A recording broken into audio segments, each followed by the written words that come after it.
Any day when you walk into Mrs. Shrimplin's classroom, you'll see a lot going on. There's a lot of technology in use, which the kids love. There's a lot of music, there's a lot of movement. They're first graders, so they're wiggly, and they need those kinds of things to keep them going and motivated, and she does an excellent job. Believe it or not, when I was a senior in high school, my classmates voted me most likely to become a teacher, and I was like, oh no. I was planning on going into speech pathology, and so I went to Hayes and started in speech pathology. And as we went and we were observing, I noticed I was always observing the para. And so I finally sat down, I asked the speech pathologist, I said, well, how often do you meet with the kids? And she said twice a week. And it broke my heart because I knew right then and there that speech pathology is not what I wanted to do. I wanted to work with the kids. I thought she was smart. I thought she was funny. I thought she really, really cared about kids. I was very glad to have her in my building. This is just my third year here, and she's been here longer than me, and so I was really glad to inherit a teacher like that in my building. You know, I initially started with, oh, I want to, impact the world and make it a better place, and I continue to do this job because they make me a better person.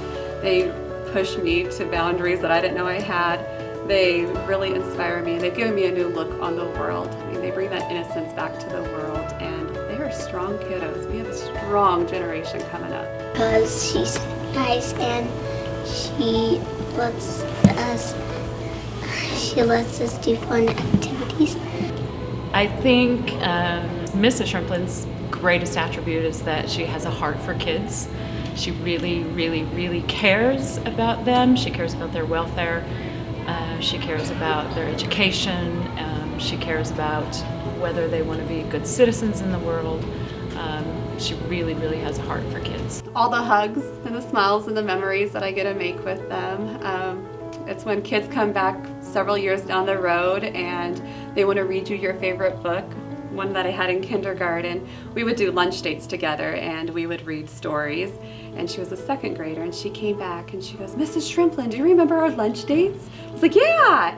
And she whipped out and she goes, I remember this was your favorite book. And she sat down and we had our lunch date and she read me my favorite book, and I was bawling. And it's so hard to explain to a second grader that, no, they're happy tears, they're happy tears. Those are the reasons why I continue teaching, is for those memories and relationships that we build.